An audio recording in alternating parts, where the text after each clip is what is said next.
to learn to reboot my computer. I don't know if anybody can hear me, but it's halftime, second halftime of Monday Night Football. I'm not good at picking halftime bets, so I'll let you guys talk for most of this because I think my either my computer connection and take it away. Second half, here we come. Well, all right, Coach, what are you looking at? Yeah, I'm looking at as I said last go around that I was on FanDuel, they have these spread / total points parlays that they just kind of update the spreads on, but it's the original spread and the original points over under, right? So those don't change, just the odds do. And I actually just locked in plus 200 on the Bills minus 2.5, but under 48.5 points for this go around, just because I think. Well, I don't think Mullins sucks, right? He's not good. That offensive line's not playing very well. No. If they don't have home run, runs all the time, they're not scoring their points. I think, the Bills are kind of going to come back down to earth a little bit. We're able to move the ball. So I like Bills minus 2.5 and the under, and it's plus 135 at FanDuel. So now you can play the other way too. You can take Bills minus 2.5 and go with the over if you think the Niners are going to do one of their we score 21 late points out of nowhere type game too. And there's plus 195 there. So value either way, but I mean, I think we see the game going to the Bills. So minus 2.5 is valuable. Okay, so say that again. Bills minus 2.5. I don't know if you can hear me or not. Bills minus 2.5. You're good. What? Bills minus 2.5 and under 48.5. It's currently 17 to 7 is the score. 17-7. Bills minus 2.5. I like that. I have Bills in a teaser right now. I hope that hits. I have Bills up to, what is it, plus 8.5.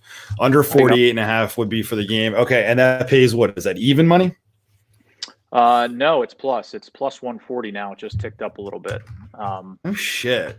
That's what I mean. Like FanDuel has these things that if you look at them at the right time, live line wise, there's money to be made if you can read the game right, obviously. Definitely. What about you, Dan? What do you got? Yeah, I don't necessarily like the juice on this one, but I do like Niners in the second half under 14.5 points. It's minus 142 on FanDuel, but I don't see how they're scoring more than 14 points in the second half with Mullins. Like you said, they have to run the ball. Every drive is gonna take them 10, 8 to 10 plays to get the scoring position. So I kind of like Niners second half total under 14.5. Ooh. Second half under 14.5 for the Niners. I like that a lot, actually. Yeah. Yeah, like I said, the juice isn't great, but I really like it a lot. And it's not like it's brutal. It's minus 142. 14.5 for the game or 14.5 for the second half? Second half. So second half, home team total points on FanDuel. I like that a lot. Yeah. So what am I missing here? Yeah, because I feel like this is a layup. But think about it this way, right? And this does happen, which was what worries me about putting money on the under, is the Niners will play like garbage for 3.5 quarters. And they've done this, I believe, twice this year, at least, where they play like garbage. They have like 3 or maybe 10 points going into the fourth, and then they'll score 21 out of nowhere in the blink of an eye, right? They'll have one of those home runs, right? So get that. They'll get a turnover. Shanahan's good defense. With second half adjustments. Shanahan's always good. That's true. Yeah. So I think there's there is some worry for me on the 14.5, but like I said, I'm also on the under. I think Buffalo kind of brings their offense back down to earth a little bit too, so probably balances out. It's not a bad look.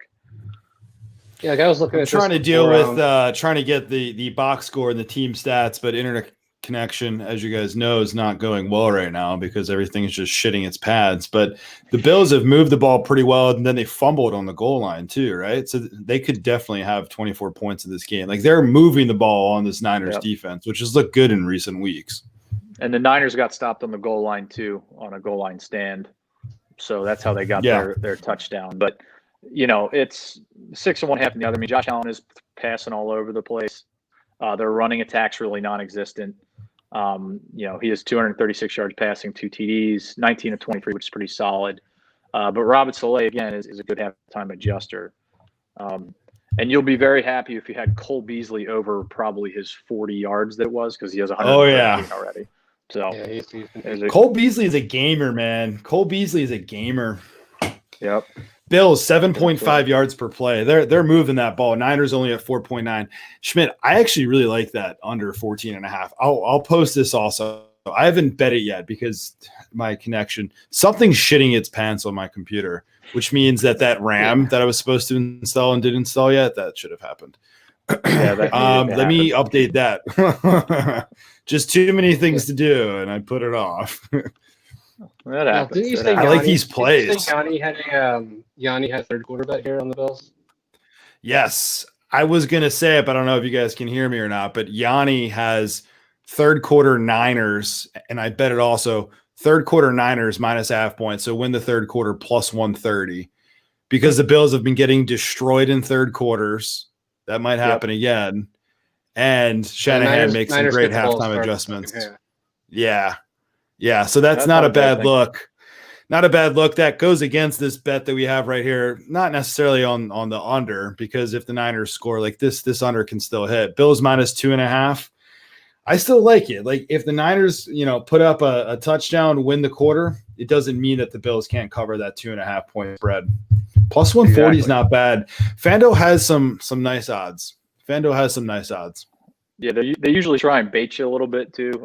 I've succumbed to that a little bit, where it's like, oh, that's a nice number. I'm at least going to go for it, and it's like they show you the value, but the underscore is they kind of have a feel that it's really not going to happen, so they bait you. But that's their game. That's what they're good at. So that's what they do. Just rob people's money. It's a recreational sports book. And although someone I saw bet $500,000 on FanDuel on Washington football team earlier. I don't know how you get that much money down. I'm sure that must require a phone call.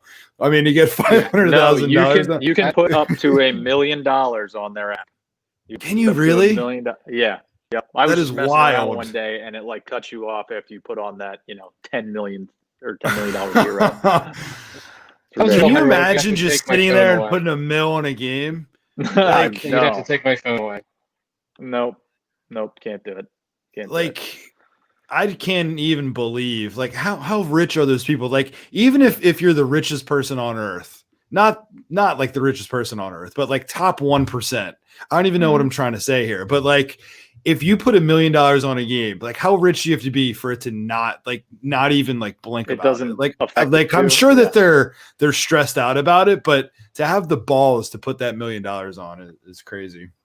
Well, it's like that Mattress King from Houston or whatever it was for the Astros that kept just Mattress Mac. Mattress Mac. Yeah. That freaking guy.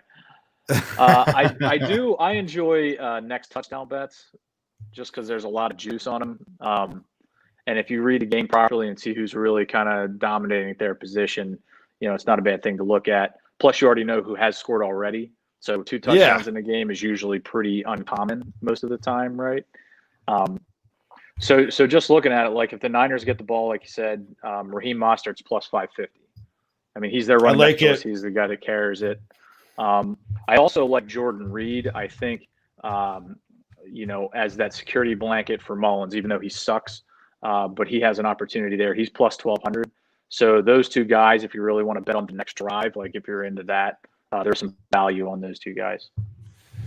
Okay, I put that on the scroller at the bottom here. Mostert plus 550. I like that quite a bit, actually.